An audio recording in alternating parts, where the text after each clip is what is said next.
Assalamu alaikum, hurmatly televiziyachilar. Kutmandуу кешиңиздер менен интеллектуалдар, айымдар жана мырзалар. Бүгүн 19-январь 2025-жыл ЛТРде Билерман Ордо интеллектуалдык оюну кышкы сериялар. Мен бүгүнкү учурдан пайдаланып баарыңыздарга жакшы маанай каалайм жана бүгүнкү 2025-жылдагы алгачкы оюнду ачык деп жарыялайм. Бүгүн биздин студияга жаңы команда келип отурат. Бул команда бүгүн өзүнүн бет ачар оюнун өткөрөт. Баарыңыздарга кызык болуп жатса керек, бул команда бүгүн кандай оюн өткөрүшү мүмкүн деп. Анда эмесе мен команданын курамын Ордого чакырууну баштайм. Демек бүгүнкү оюнда Сапарбеков Байсал биздин оюндун катышуучусу, өзү мектеп окуучусу, 11-класста окуйт. Айдана Сабидилаева команда мүчөсү, 11-класстын окуучусу. Нурахмат Атакелдиев 1-курстун студенти, стоматология адиси боюнча окуп жатат. Кийинки катышуучубуз Элиза Токтомаматова, биология сабагынын мугалими. 5-чи катышуучубуз Зубайда Камилова, 1-курстун студенти жана бул команданын капитаны Алия Жумабаева, 11-класстын окуучусу. Урматтуу телекөрүүчүлөр, бул команда бүгүн мектеп окуучуларынан да куралган, студенттер, анан мугалимдерден да куралган команда. Жалал Абад шаарынан келген команда бүгүн 1-чи оюн өткөрөт. Биз демек жаңы команданы тосуп алдык. Аны эмесе команданын капитаны Алияга эки сөз берели. Алия, биздин ордобузга кош келипсиздер. 1-чи жолу келип атасыздар. Маанаңыздар жакшыбы? Команда оюнга даярбы? Буюрса, маанайыбыз жакшы. Саламатсыздарбы? Биз Жалал Абад областынан келип отурабыз. Биздин алгачкы оюнубуз. Бул жерде отуруу мен үчүн чоң сыймык. Буюрса, жакшы оюн көргөзөбүз деп ишенем. Командага ийгилик каалайбыз.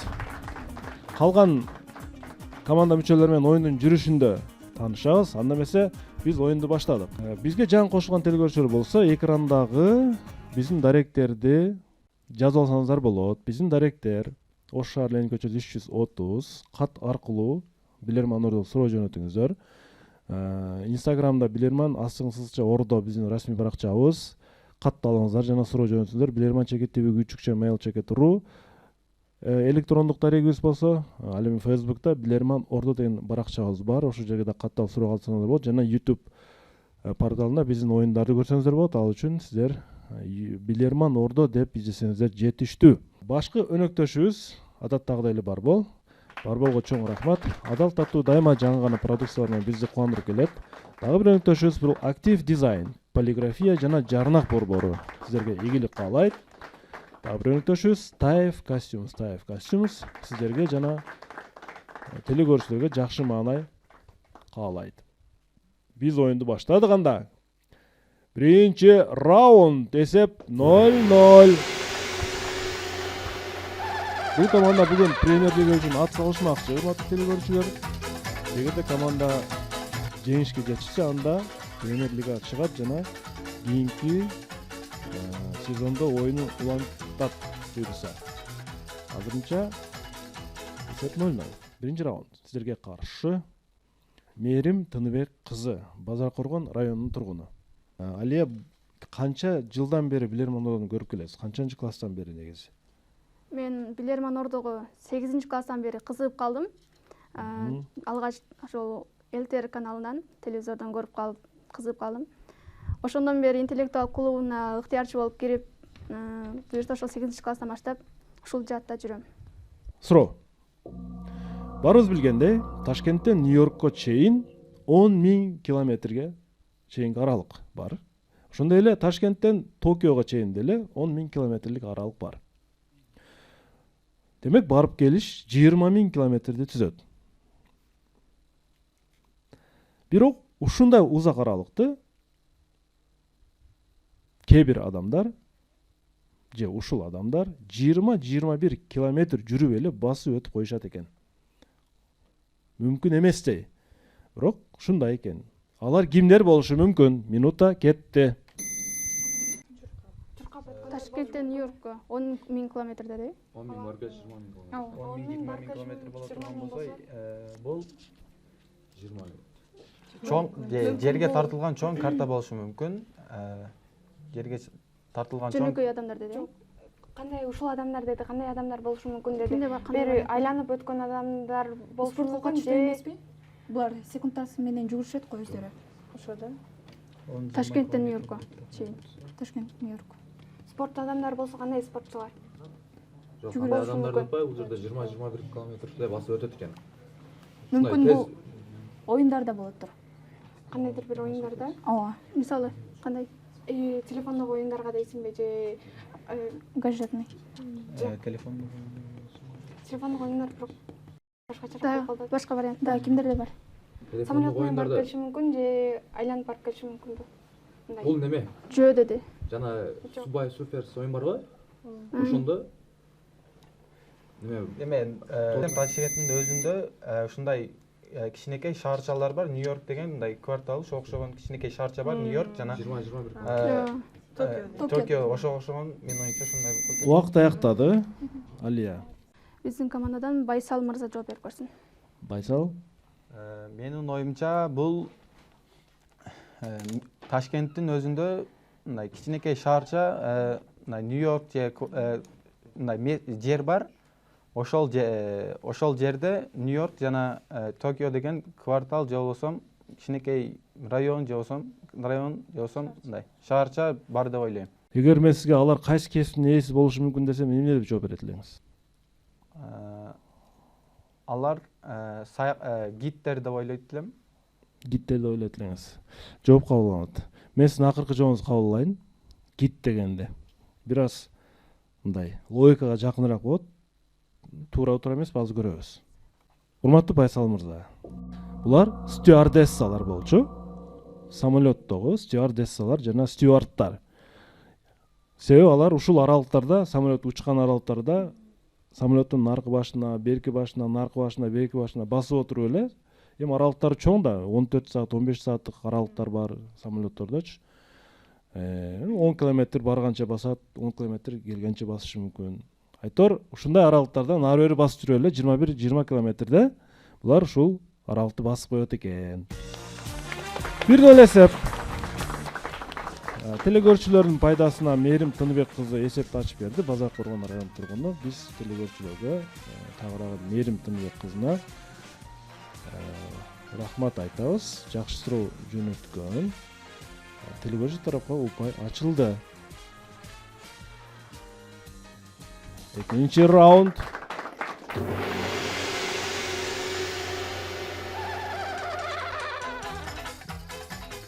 Экинчи раунд. Стюардессалар болушу мүмкүн деген идея эч кимге келген жокпу, Алия? Жок, келбептир.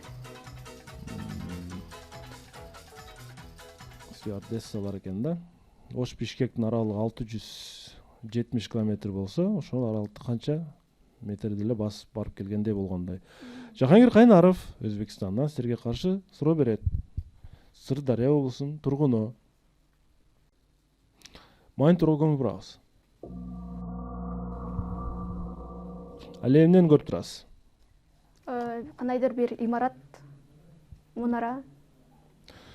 Бул сүрөттө сиздер Иранда жайгашкан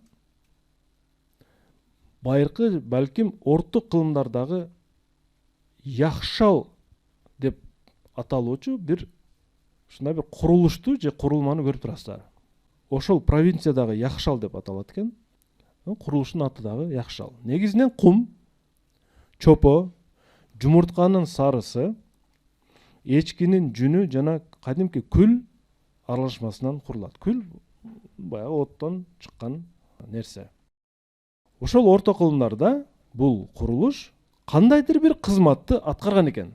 Орто кылымдарда курамында кум, чопо, жумуртканын сарысы, эчкинин жүнү жана күлдүн аралашмасынан курулган экен. Сиздер бир сөз менен ушунун функциясын атап бериңиздер. Бүгүнкү күндө ошол сөз биз колдонобуз. Ошол нерсени колдонобуз. Биз кетти минута. Тандыр болушу мүмкүн. Курамына неме. Балким тандыр болушу мүмкүн. Ооба, жүн кошуп тандырда элейбиз го. Ой. Ошон үчүн айтып атпадым. Да, Менин бар оюмча вариант. көгүчкөн каптар кармай турган каптар кана болгон клетка. Ал жерде Ой. көп неме болот, ошон үчүн ушундай кармаган деп эсеп.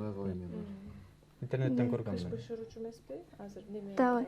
формасы ушундай. Бирок орто кылымда кыш бышырган эмес го. Тандыр көгүчкөн Бирок чоподон жасалган болсо Чоподага кошулат. жумуртка неге?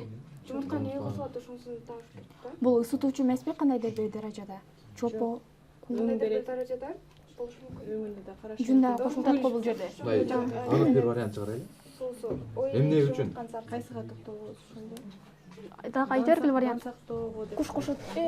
Куш кармай турган десек бул жерде эч жеринде кире турган жок экен үстүндө. Жарык деле болуш керек да аларга. Формагана.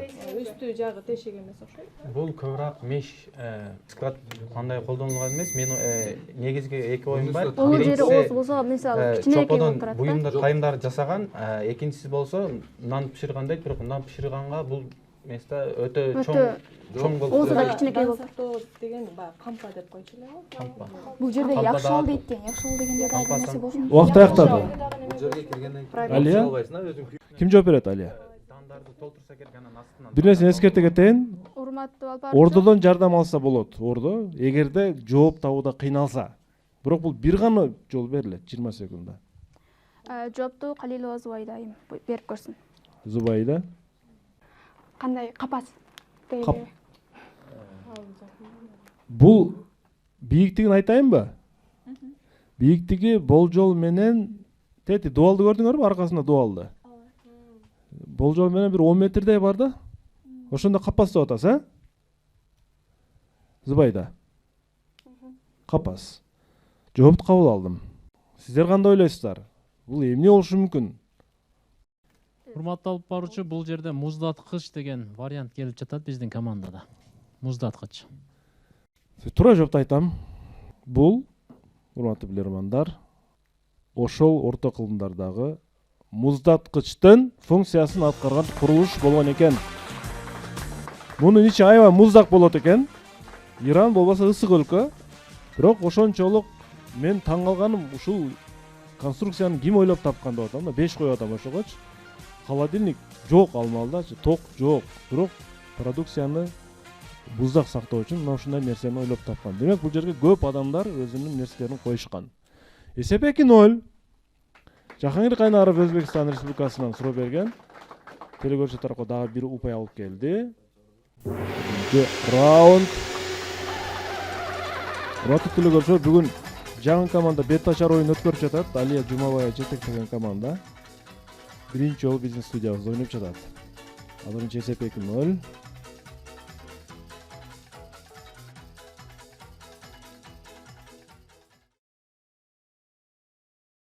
Үчүнчү раунд сиздерге каршы Мирлан Абдыразаков, Аксы районунан. Суроого көңүл бурабыз. Архитектуралык көз караш менен айтканда, үйдүн бир түрү бар экен да. Үйдүн дагы бир түрү бар деп атат да. Башка үйлөргө караганда ал жерден ылдыйга карап курулат дейт. Жерден ылдыйга карап курулат. Мисалы, башка үйлөр жерден өйдөгө карап салынса, пайдалуу. Бул тескерисинче. Кандай үй жөнүндө сөз кетип жатат? Минута кетти. Адам өлгөндө. Ошо сала турган. Ана дагы эки ооз салынат деп атпайбы? Азыр сүйлөп Сүйлөп атканда да уже атканда казылып Уже эки адам. эки адам өлдү деген бул өтө аз цифра деп ойлойм. Неге дегенден Жок. Бирок астыга карап салынат деп Примерно атат. айтып атпайбы? Жок, Салынат бул жерде деп минтип атпайбы туруп, бирок? анан ичкерине кирип кетет го. Буга чейин мындай суроо болгондо, мисалы башка ошондо нерсе эки адам болуп калат. болот да. Ошол себептен астыга карап салынган мурда бир кудук деген немени уккам да суроонучу. Балким ошондой эмес. Бул адам эле болот. Адам биринчи жөнүндө. кудук, биринчи болсом жертөлө кампа жок. төлөп Бул ар бир кичинекей. ошондо өлгөн адамдын түбөлүктүү үйү болуп калат да ошондо. акыркы үйүбүз. Ооба. Архитекторлордун көз карашы боюнча. Дагы башка вариант. Архитекторлордун көз карашы. Бул биринчи минтип салынат, анан кийин өлгөн адамды кайра ичкерин киргизет го. Ошол Бирок айтканда 2 жолу кайдылат, 2 үй салынган дегендей. Ошондо эми кээ бир сен статистика деп аткан болсоң эме Вариант кимден чыкты? Вариант кимден чыкты эле? Мен ушуну ойлогонча 2 үй салынды деп. Алия, ким жооп берет? Урматтуу алып баруучу, биздин командадан Айдана айым жооп берип көрсүн. Айдана? Анда эмесе биздин жообубуз бул адам өлгөндөн кийин анын түбөлүктүү үйү болуп саналат. Бул адам өлгөндө ошол биз жаназа окуп өзүнүн үйүнө узатабыз. Эмне деп аталат ал жер? Кабыр. Кабыры. Жооп тура. Бул ошол бардык адамдар баруучу ошол үй жөнүндө сөз кетип жатат экен. Ушул суроо кылганча дүйнө жүзүндө 1 минуттан ичинде балким кайсы бир жерлерде ушундай бир 2 ушундай бир кабыр казылып аткан учур деп айтты, салыштырмалуу. Десеп, билермандар тарапка ачылды. Талкуулап көрөлү деди окшойт. Ойлонтула 4-чү раунд. 4-чү раунд. Команданын курамында бүгүн бизде Элиза Токтомаматова деген эжеке отурат. Өзүңүздү тааныштыра кетсеңиз, канча жылдан бери мектепте иштеп жатасыз? Бул биология адистиги сиз өзүңүз сүйүп, мындай тандалган адистикпи? Саламатсызбы, урматтуу алып баруучу? Саламатсыздарбы, урматтуу Билерман Ордо оюнуна катышуучулары? Мугалим болуп иштеп жатканыма быйыл 10 жыл толуп турат. Анын 6 жылы толук иштедим. 4 жылы декреттик өргөдө өттү. Биология кесибин мурда биологиядан олимпиадага барып жүргөм. Ошол себептен балым дагы туура келип, ОРТ тесттен өтүп бюджеттик негизде окугам. Ошол. Жакшы, ийгилик каалайбыз. Силерге каршы Абу Бакир Бекмурзаев суроо берет. Кара Балта шаарынын тургуну. Байыркы дейт, Корей элинин императорлору, королдору, падышалары тамактанганда алар күмүш таякчаларды колдонушкан экен. Күмүш таякчаларды. Эмне үчүн дептир? Кетти минута. Урматтуу алып баруучу, Мөөнөтүнөн мурда жооп бар экен, э? ооба. Зубайда айым жооп. Зубайда. Күмүш бул бактерияларды өлтүрөт. Ошол себептен улап койбош үчүн башка бирөөлөр ошол себептен күмүш таякчаларды колдонушкан. Жооп туура. 2-2. Команда телекөрүүчүлөр менен билермандар теңдешип алды. Жана минута үнөмдө калды.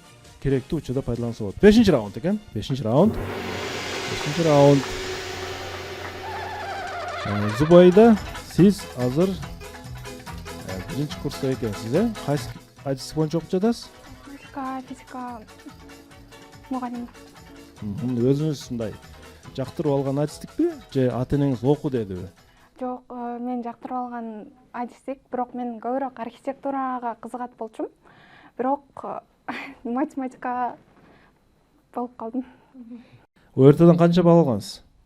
176 балл алгам. 176. Математика кошулганбы ОРТга? Ооба. Канча математикадан канча алгансыз? Математикадан 60 балл алгам.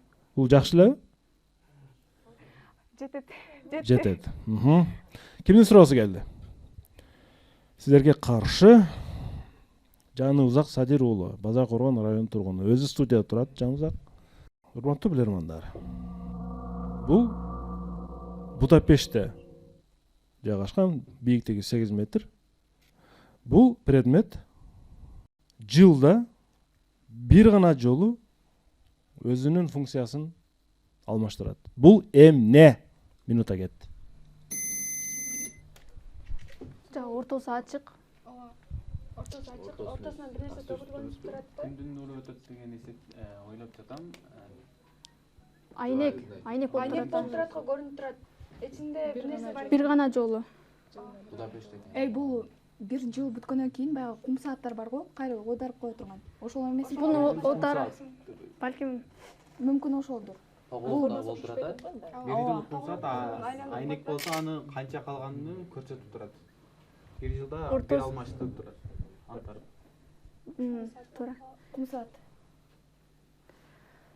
Башка вариант жокпу? Башка вариант. азыр мен кум саатка эле окшот да, андан сырткары эч нерсе Саат болсо айландырып коет. да окшоп кеткен го, мындай тарелкада. ооба, анан жылына бир жолу деп атат. Ошондо 365 күндө төгүп Эсептейби. өткөн да. Ооба, Эсептеп эсептеп бүтөт, анан ошого кийин ылайык бутак кыштырган. эчтей жылдырып коет, айландырып. Бир жылда 2 жолу. Көлөкөсү дагы түшүп Бир жолу, ошондо бир жылда бир жолу. Бир жолдо бир жолу. Анда Ким жооп берет? Ким жооп берет? Айдана жооп берет. Алия ким жооп берет? Урматтуу алып баруучу командабыздан Нурахмат мырза жооп берет. Нурахмат мырза. Бул эмне? Буну биз команда менен ортодо неме кылып, кум саат деп. Жообуз кум саат. Кум сааты. Кум сааты чындыгында, бирок ошол жыл бүткөндө 31 декабрда өзүнүн функциясын кайра алмаштырып, кайра кийинки жылга эсептелип баштайт экен. Негизинен жооңуздар туура, бул кум сааты. Бирок 1 жылдык экен да, 1 жылдык кум сааты, 8 метрлик кум саат. 3-2 команда 1 упай алдыга жылды. Бул жакшы. Бул жакшы. 6-чы раундга старт беребиз. 6-чы раунд.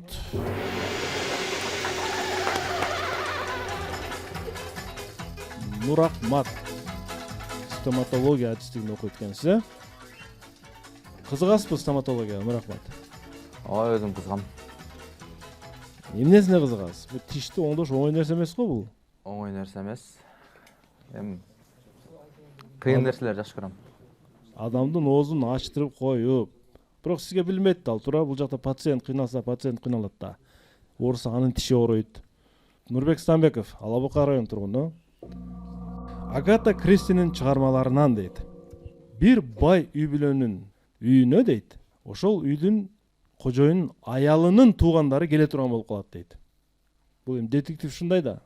Бирок анын ошол күнү аялы бир жака кеткендиктен, анын үй кызматкери ошол үйдүн кожойкесине окшош болгондуктан кайсы бир көрүнүштөрү. Үйдүн кожоюну туугандары көп жылдан бери келе элек. Балким алар жакшы окшоштура албаса да керек. Сен үйдүн кожойкесинин ролун аткарып, ошолорду кадимкидей тосуп алып берчи деп суранат. Анткени капыстан демек келип калат да, келмекчи болушат. Ага кожойкенин адаттарын үйрөтөт. Мындай, тигиндей сүйлөйсүң, мындай кыймылдайсың деп. Тиги үйдөгү кызматчы аял дагы күзгүгө каранып, ал адаттарды кайталайт. Туугандары келет, бирок аял үйдүн кожойкеси эмес экендиги билинет. Эмнеден? Кетти минута. Эмнеден болушу? Может, үйлөр тазалап кетип калышы Жок, мүмкүнбү? адаттарын үйрөтөт экен да, кайсыл нерсе кайсыл жерде турганын билбей калат го дейм. Жок, Ал кызматчысы болуп койбу? болуп Ал эмне бар, ал нерсени билет Өзү да. айтат, көптөн бери келбей жатат деп атат. Ошон үчүн эри ал бир адатыны билбеген. Бирок туугандарын ал адатын билген, ошон үчүн аялга үйрөтө алган эмес, ошон үчүн. Жок, жезек Жок. тарабынан болуп атканда мындайдыр бир башкачараак бир Бир нерседен байкалып калат да. Көптөн бери келет деген жок. Аялы ошол туугандар келе турган күнү кетип калып аткан болот. ооба, Жок болуп аял калат. жок болуп калып атат да. Кандай Туугандары вариант? көптөн бери келе элек деп атпайбы? Балким келген туугандарын тааныбай калаттыр. Ал көзү үйрөтүп коет да баары. Эгер бай боло турган болсо, мисалы үчүн кызматкерди көрүп алып эме кылышы мүмкүндүр. Кызматкерди көрүп алып адаштырып алышы мүмкүн. Кийимдерин алмаштырат, күзгө көрүндү. баардык нерсени үйрөттү. Кандай болушу мүмкүн? Анда алардын ошо тамак Урматтуу алып баруучу, ордодон жардам сурайбыз. Ордодон жардам сурап албайсыздар, үнөмдөө минуттан байлансаңыздар болот. Себеби жеңип атасыздар. Жеңген учурда команда ордодон жардам ала албайт. Үнөм берейинби? Алия, Анда кошумча минут. же жооп бересиңерби? Кошумча минут. Үнөм минутасы кетти. Жок, ойноп көргүлө кандайдыр бир Балким. неме Ого убакыт кетип атат. Эмнесинен билим калышы мүмкүн. Туткак болуп бир нерселерин алып калышы Мүмкүн бул жерде болсо тамак жегенден Балким аллергиясы болушу мүмкүн. Жок, көргөндө заматта байкатсак, ошондо аялынын өзүнчө бир өзгөчө буюм тайымы же болбосо алтындары жок болушу зергерлери. мүмкүн анда. Жок, Аны сен кийингенден барып кийингенден. билбейби? болушу эле мүмкүн окшойт Кийингенден- негизи. Тууган күйөөсү билбеген бир немесин туугандары билип калып, ошондон байкап калышы мүмкүн. Бирок кандай кылыктары, Же- кандай мамилеси же. Дагы вариант барбы? Менде тамак жеген болуп атат. Мисалы үчүн аристократтар бай үй бүлө боло турган болсо, алар атайын башкача кылып чегишет. Ал эми кедей үй бүлөдөн боло турган болсо, аны анча деле каалашпайт да. Бардык адаттарын үйрөттү да. Жок, кийингенден. Балким ошо тамактагы тамак жегенден билип калышы мүмкүн. Менин оюмча кийингенден болот. Кандайдыр бир нерсеге Байланыштуу. аллергиясы же Аллергиясы болсо, балким ал аллергиясы жок нерсени жей берет. Неге Андан беш кыйын да. мүмкүн аллергиясы болушу мүмкүн. Ал туугандардын атын унутуп калгандыр. Туугандарды Билбей алмаштырып алгандыр. Ал жолдошу өзүн тааныштырып. Алия ким жооп берет? болобой болушу мүмкүн да. Ошол жагынан Алия ким жооп берет? Урматтуу алып баруучу, биздин команданын атынан Элиза айым жооп берет. Элиза. Урматтуу алып баруучу, бул жерде ошол бай адамдын аялынын ролун аткарган аялдын ордундагы аял тамак ичүү учурундагы эрежелерди туура эмес аткарган болушу мүмкүн деген ойго келип атабыз. Анан дагы бири ошо аялынын тагынчактары жок болуп, тагынбай калганбы деген вариантка токтолуп атабыз. Ушуну кайсы вариант сунуштайбыз биз? Негизи эки вариант болбойт, бирөө айтылыш керек. Биринчиге токтоло береличи. Тамак ичүү эрежелеринде жооп кабыл алынат. Семете мырза, сизде вариант барбы, жокпу? Алып баруучу, бизде вариант бар. Айтып көрө берели. Биз жаназага көз талкуулап отурдук. Балким ошол тамак ичип атканда бул лифша боло турган болсо, сологой. Сол колу менен тамак ичип алганбы деген ой болуп атат да. Эми караңыздар, туура жоопту айтайын. Маселе күзгүдөгө даярданууда, урматтуулар. Күзгүдө кайталаганда баары карама каршы тарзде кайталдан жасалат, туурабы, Алия? Ал күзгү. Ал баарын тетирсинче жасалган болот. Баягы даярданып жаткандачы. А реалдуулукта карама каршы келгенде тиги конокторго бул жерде тамак ичүүдөн дагы тосуп алуу этикети бар да, аристократтардын өзүнүн этикеттери бар. Колду кандай коюш керек, кандай басыш керек, ошол аракеттери туура эмес болуп калган мунунчу. Тамак ичкенге чейин эле бул билинип калган. Бул ал эмес депчи. Биздин кызыбыз каякта деп сураганга мажбур кылган да ал абалчы. Маселе күзгүдөгү аракеттердин каталыгында болуп калган, урматтуулар. Эсеп 3-3. Телекөрчү Нурбек Станбеков телекөрчү тарапка дагы бир упай кошту. Теңдешүү. Бүгүн Премьер Лигага ат салышуу жүрүп жатат. Жаңы команда биздин студиябызда. Анда оюнду улантабыз. 7-чи раунд.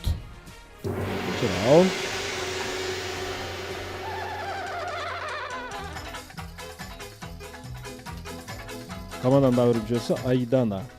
11 класстын окуучусу Айдана. Өзүңүздү кандай сезип атасыз? Мана кандай?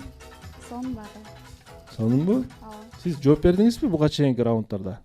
Ооба, жооп бердим. Хидиралиева Назайым. Бишкек шаарынын тургуну силерге каршы суроо берет. Назарыңыздарга ушундай бир сүрөттү коюп атабыз. Бул куйругу жок кескелдириктин ушундай инсталляциясы, эми эстелиги десек дагы болобу билбейм. Россиянын Тула шаарында 2007-жылдан бери бир имараттын алдында турат.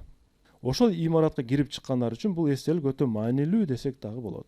Бул эстелик эмне максатта коюлган? Кетти минута.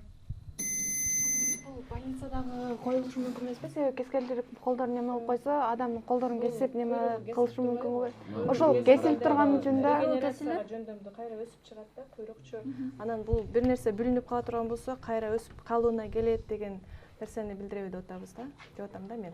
ошол больницанын алдында турган болуп калабы ошондо. Жакшы вариант дагы. Бул куйругундагы карап турат, немесин карап турат, куйругун карап турат. Колунда китеби барбы? Не турат? Жырткычтан куткарууну Китеп турабы? Китеп турат. Колунда нерсе турабы? защитной неме инстинкт деп коелу. Куйругун өзүн калтырып туруп, өзү качып кетет. Ооба. Кутулуу максатында, Больницада турушу мүмкүнбү?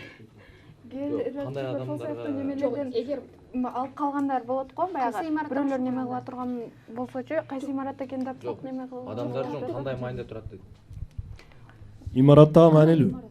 Имаратта маани. Имарат дагы маанилүү. Ошол имараттын алдында турат. Эмнеге карабастан? Больница болушу. Оорукана болушу мүмкүн дагы. Жок, ошол кескелдиктен мындай эмнеге карабастан жашап кеткенге аракет кылат Аракет деген. кылат да эми депрессияга түшүп. Эми бул бир терезе немелеринен аныктап албайбыз го дейм. Ошо оорукана деп. Дагы башка вариант барбы, жокпу? бир нерсесинен айрыла турган болсо Алия ким жооп берет? Урматтуу алып баруучу, бул суроого өзүм жооп берип көрөйүн. Биздин ой боюнча оорукана болушу мүмкүн. Куйругу жоктугу кандай тиешеси бар ооруканага? Мисалы, куйругунан айрылса да кайра анын калыбына келет. Ошол себептүү бир жер бардык нерсенин кайра оңдосо болот, калыбына келтирсе болот дегендей. Демек ооруп келген адам бир жери мындай дарылай турган болсо, ошол организм кайра калыбына келет дегенде маани билдирет деп эсептейсиз. Калыбына келет деген. Ооба. Жооп кабыл алынат. Ордодо караңыздар. Сиз эми азыр мектеп окуучусуз. Алия, бул жерде студенттерден ким отурат? Студенттерден бул жерде Байда отурат, Нурахмат отурат. Кышкы сессияларды тапшырдыңар, Нурахмат, туурабы? Куйрук жокпу, куйрук калбадыбы зачеттордо? Бардын тапшырдыңызбы же куйрук барбы? Жок. Жок. Демек, бул Тула мамлекеттик университетинин алдында турган эстелик. Эмне үчүн? Студенттерге эскертме катары окууңарды, экзамениңерде бир куйрук калтырбай бүтүрүп окугула деген ушундай бир эскертме катары коюлган инсталляция, урматтуу билермандар. Куйрук калтырбай жакшы окугула, таза бүтүргүлө деген окууну ушундай бир белги экен. Хидралиева Назаренди куттуктайбыз. Тегерчи тарапка дагы бир упай кошту, мыкты суроону тандап турабыз оюндун жүрүшүндө. 8-чи раундга старт беребиз.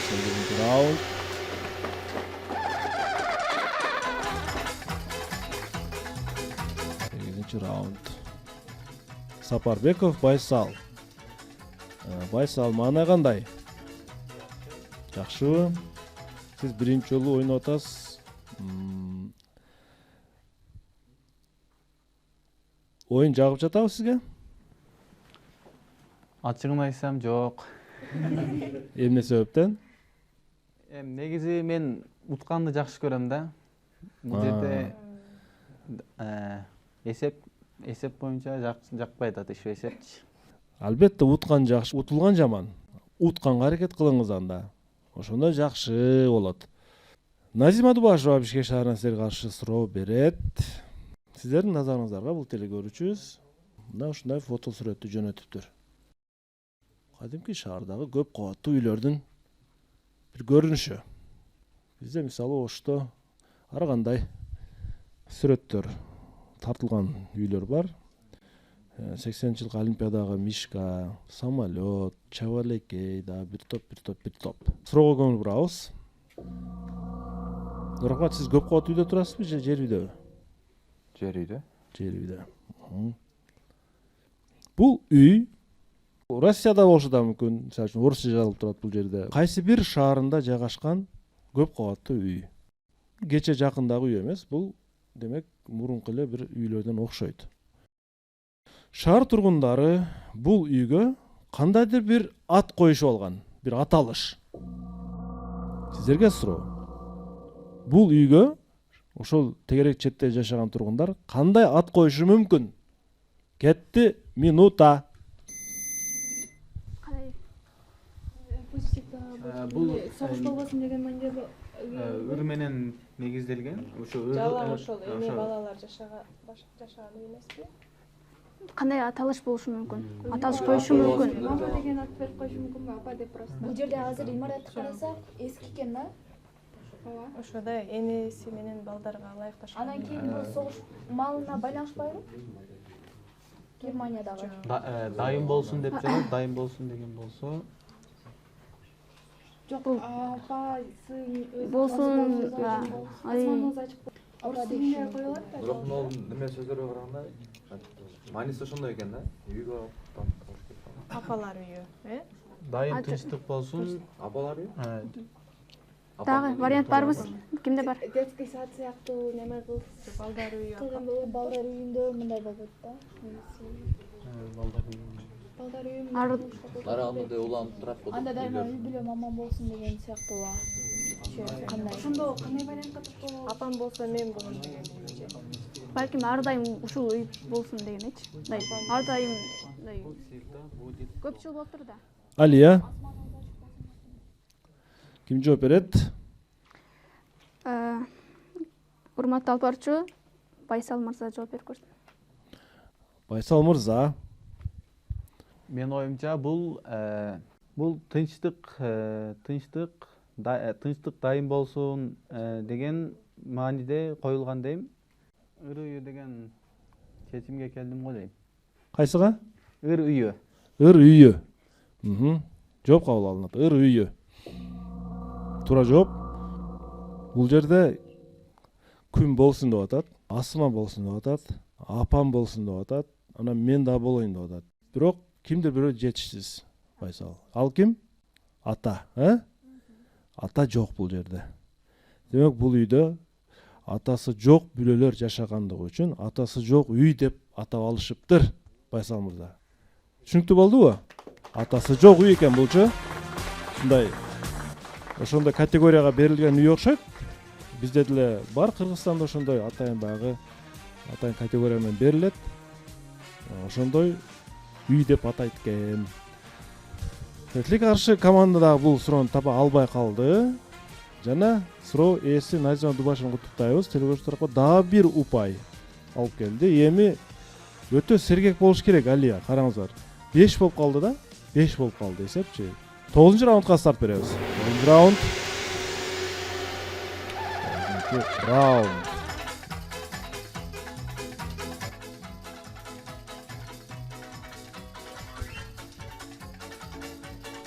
Ордодон жардам алсаңыздар болот. Мисалы азыр аркадастар, калп этип атасыздар.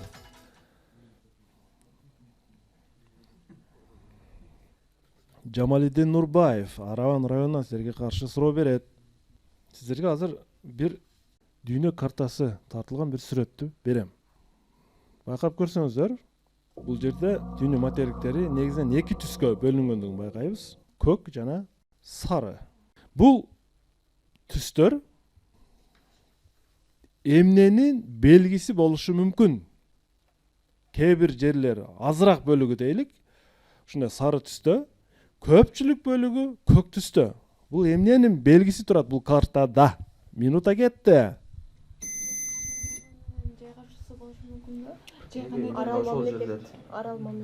Арал мамлекеттер дегенде бул жак арал деле кошулуп кетип атпайбы? Же күндүн ысыктыгына байланыштуубу, күнгө байланыштуубу, бир жагында суук, бир жагында ысык дегендей. Бирок алда турат. Бул жерде Австралия турат. Же Австралияда эмне көп? Австралияда же Африкада эмнелер көп?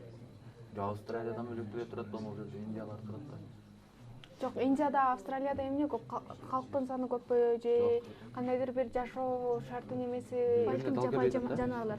Жапай жаныбарлар Австралияда көппү? Же Африкада көппү? Африкада. Дагы кандай вариант бар? Сары менен көк болуп коюптур. Именно ошол жерлерде эме. Бул жерде көк суунун немеси болуп калат да. Бир жерде бир нерсе көп, бир жерде бир нерсе аз да.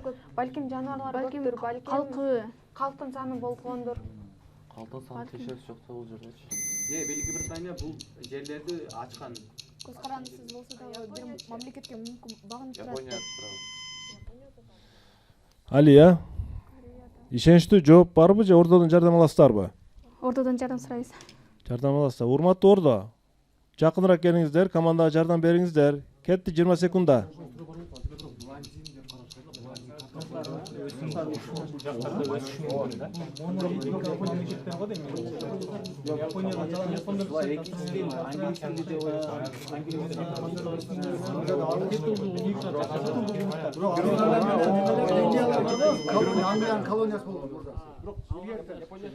Убакыт бүттү. Ордо тынчтанабыз. Ордо тынчтанабыз. Алия, кандай жоопко токтолдуңар? Урматтуу алып баруучу, жоопту өзүм берип көрөйүн. Ордонун жардамы менен биз ушул жоопко токтолдук. Балким булар бир улуттуу мамлекеттер. Бир улуттуу мамлекеттер. Ооба.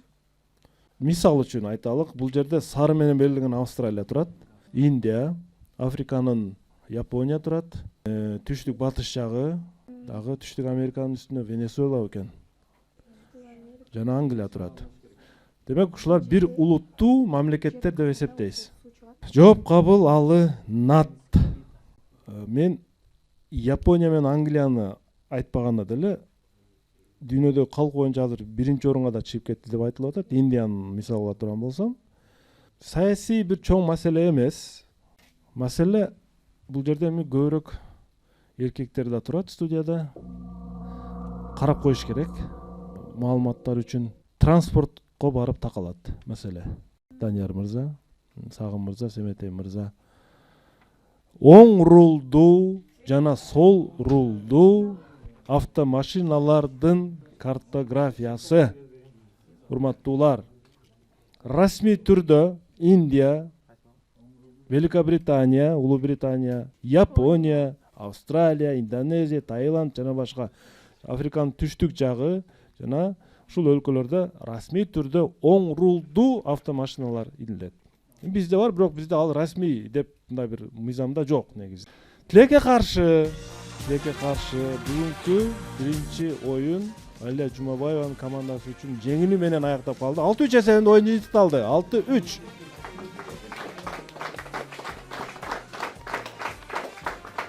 6-3 эсебинде бүгүнкү оюн жыйынтыкталып калды.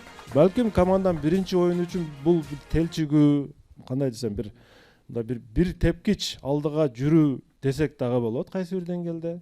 Себеби бул 6-3 эсеби биздин клубда бир топ жылдан бери ойноп жүргөн командаларда деле ушундай көрсөтүштөр болуп келген. Бул оюн боло бермекчи мындан кийин деле.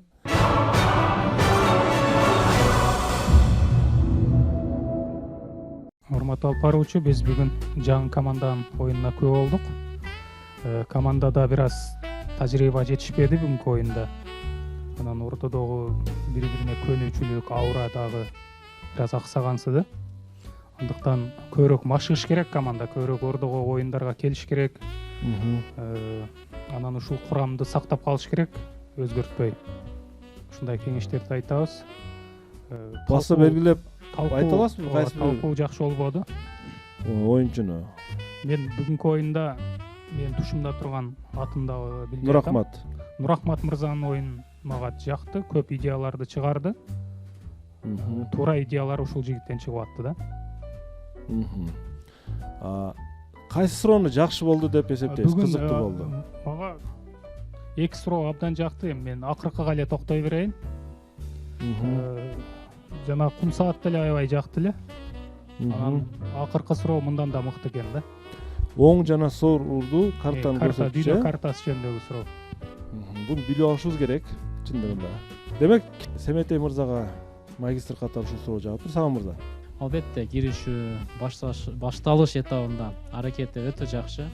Себеби бул жерге келип, өзү катышуу, оюн айтуу өтө кыйын нерсе. Бир гана студенттер эмес, керек болсо чоң мугалимдер билесиздер, керек болсо элиңдин эң күчтүү адамдар да бул жерге келгенде өтө сүрдөөнү болот. Мен ошону байкап отурдум. Экинчиден, бирок туура жогоруда биздин кесиптеш магистр Семетей мырза айткандай, бир аз жандуу талкуу болсо жакшы болмок. Дагы командага аура керек, даярдык керек.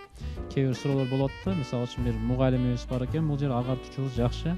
Муздаткыч деген вариант чыккан болчу. Тилекке каршы кармап албай калды. Мүмкүн ошол варианттарды кармап калса, команда дагы жакшы упай алмак да. Бирок мен ойлойм, мындан кийин даярданып команда бири-бирин колдоп, келечекте эми мындай окуучулар, биринчи курстун студенттери экен, буюрса келечекте даярданып, эң күчтүү команда болот деген ишеничтебиз. Алыстан келди. Жалал Абад жергесине биз ыраазычылык билдиребиз. Атайын алыстан келип, мугалимдерине, командасына 2 оюнчуну белгилеп кетсек болот. Бул жерде ушул Зубайда, тагын Айдана деген аракет жакшы болду. Кабыр боюнча дагы Айданадан чыкты жана башка варианттар. Эми калган мырза аракет кылышты. Ошо анан суроолордон жогору суроолор да жакшы. Анан эми мурун жаныбызда инибизде көрсөткөн мыкты суроо эси деп бүгүн биз жеке ушул Тула мамлекеттик университетинин алдындагы атайын студенттер үчүн эскертүү, сонун өзгөчө эскертүү, сонун биздин студенттерге да эскертүү болсун. Тамашалап атабыз, биз дагы окуу жайдын алдында салсак болот экен. Ушуну студенттер издениш керек, ар дайым окуса ийгиликтерге жетет. Ушул инсталляцияны университеттин алдында курдуруп койбойсузбу? Мисалы үчүн да азыр Семете мырза менен тамашалаштык. Жакшы экен, эскертүү. Миң айткандан кийин бир уккан жакшы деген жакшы да. Университетке кирип кетип атып, куйрукту көрүп кирип кетет да. Ошондуктан жакшы. Студенттерге да ушундай белги даярданыңыздар. Келечекте буйруса сөз утасыздар. Рахмат. Назайым Хидралиеванын суроосу Сагым мырза кызыктуу, жакшы суроо экен деп айтып өттү. Университеттин алдындагы куйругу кыркылган кескелдирик деп. Эми капитанга Алияга сөз берели. Мына биринчи оюн обасы мен сүрдөнүүнү байкап аттым. Бирок кийинки оюнда да бул нерсе болбош керек. Анан кайсы суроо сиздерге бүгүн жакты? Рахмат. Оюн сонун болду. Биз бирок утабыз деп келген болчук. Тилекке каршы ута албадык. Бул да болсо бизге бир тажрыйба болду. Суроолор сонун түзүптүр. Баары эле жакты. Алардын ичинен ушул кескелдирик жөнүндөгү сонун суроо экен. Кескелдирик жөнүндөгү суроо. Бул ушул Тула университетинин алдына коюлган инсталляция экен. Студенттер кирип баратып, ушуну көрүп кирип кетет экен да. Ушул суроо командага дагы жагыптыр. Командага чынында тажрыйба керек, командалык уюшум, командалык климат, атмосфера түзүлүш керек. Жылуу атмосфера болуш керек, команда талашып, тартышып, жан күйдүрүп ойнош керек, ошондо бир нерсе чыгат. Бар болуң шириндиктери студияга. Оюндун акыры шириндиктер менен жыйынтыктайбыз. Бар болго чоң рахмат. Биздин өнөктөшүбүз ушундай адал таттуу, дайыма жаңы гана шириндиктер менен биздин билермандарды кубантып турат. Баарыңыздарга чоң рахмат. Билеги күчтүү бирди жыгат, билими күчтүү миңди жыгат. Көрүшкөнчө ассалому алейкум. Билерман Ордо сиздер үчүн ар дайым мыкты суроолорду күтүп кала бермекчи. Görüşkünçe.